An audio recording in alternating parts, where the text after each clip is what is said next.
Okay, I'm here to talk about piping.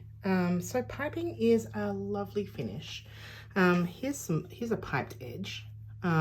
This is going to be for a pocket on some pajamas, and I'll show you how to do that later. But that's the result we want to end up with, is this piped edge. And piping is created when we have some piping cord inside some bias tape. So let's firstly talk about how to make your own piping. Now, you can buy it in the roll or in packets from your sewing shop, and it is super convenient to do it like that. So if you can get the color that you like and in a fabric that you like, then I would definitely suggest that. But if you're a picky person like me, and you want a very specific color and fabric, this is silk noil scraps, then I would recommend making your own.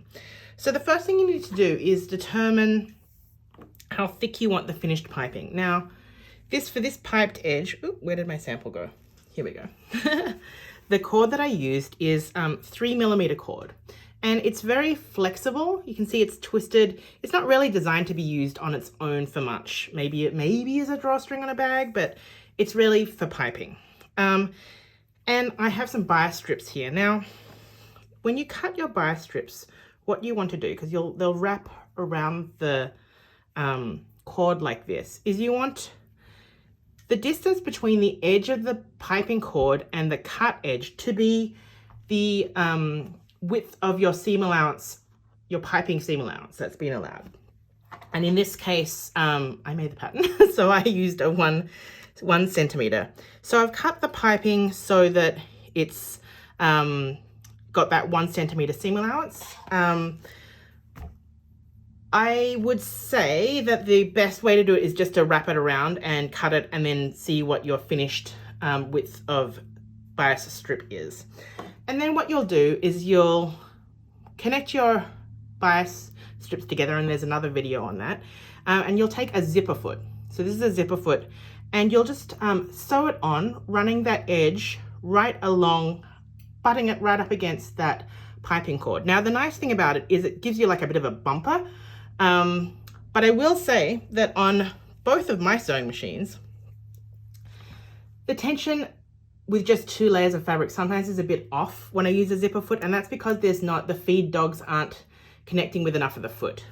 So I find that when I sew the piping cord in, generally I get pretty terrible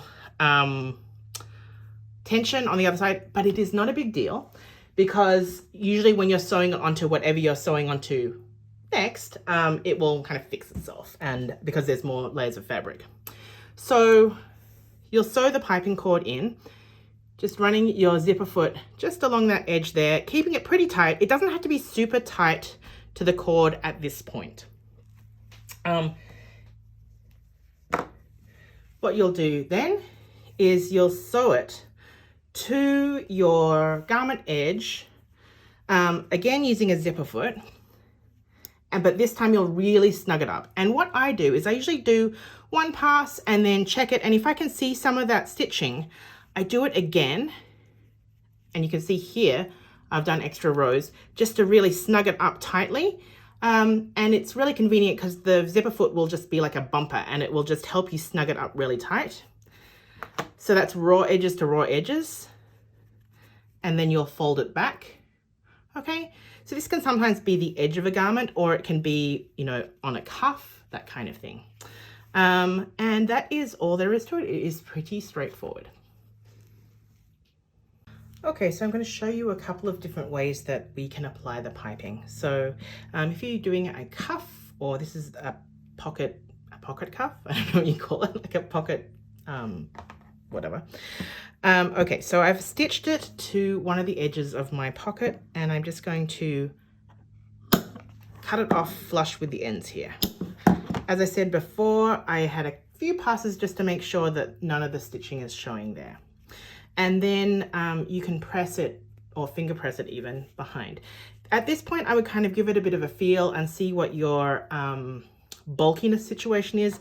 And if need be, you can do a little bit of judicious grading.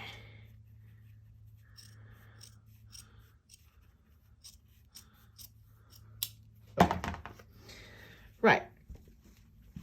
here's my pocket. And what I ultimately want it to end up like is something like that. Okay, so the right side of the pocket is going to have the right side of the cuff. So I need to sew this to the right side of the cuff. It needs to go to the wrong side of the pocket. Okay, so we'll sew it like this and then it will flip over. So I'm going to just sew this using a 1 centimeter seam allowance, and I'll come back and show you the next step. Okay, so I sewed it to the top there and then I understitched it. And what that allows us to do is fold it down and have that edge just roll to the back there. The next thing I'm going to do is actually remove some of the piping from the seam allowance. So for this, it's going to, we want it to fold it behind for the pocket. And if we have a lot of the piping in there, it just gets in the way.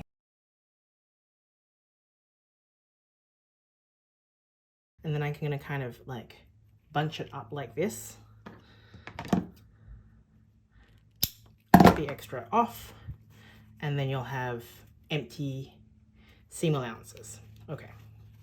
The next step is to press it in place, and then what I'm going to do is top stitch this edge down.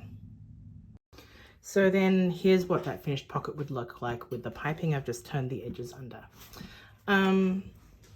Now I'll show you how to pipe around the edge of something. So this is a collar piece, and we're basically going to do a similar thing.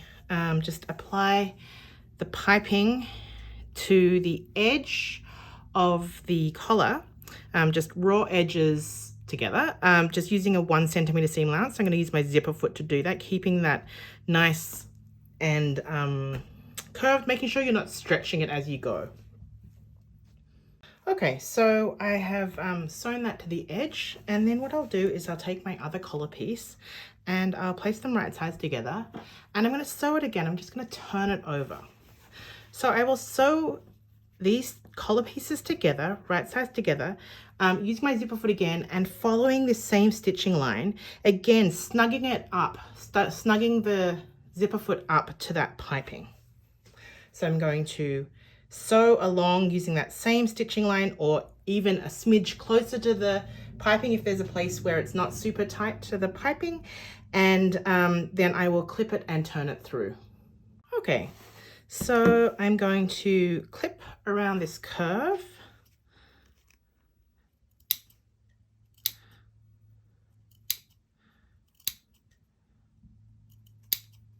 This fabric is fairly tightly woven, so I can clip fairly close. I don't want to clip too close though.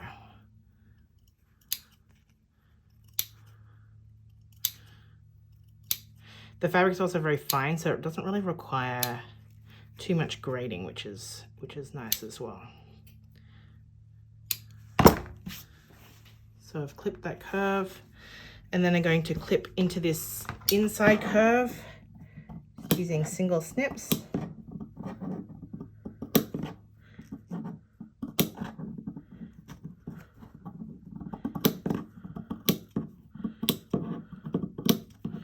I'm clipping through the piping and the fabric. Just don't go too close to the stitching line. Then I'm gonna do my outside curve clips. Oops, there we go. Just always keeping that stitching line nice and visible. We really don't want to clip through it.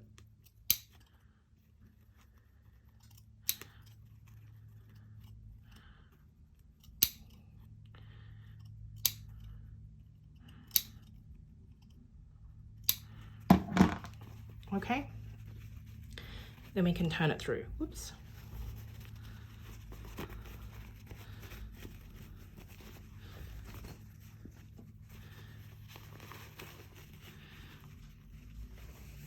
Okay, and we end up with that beautiful piped edge. What I'm going to do is I'm going to press it, and then I'm going to pin stitch close to this edge just to hold it in place. And then that's our collar edge. So then what we've shown is how to do piping on an edge and how to do piping on a cuff. So I hope that was helpful.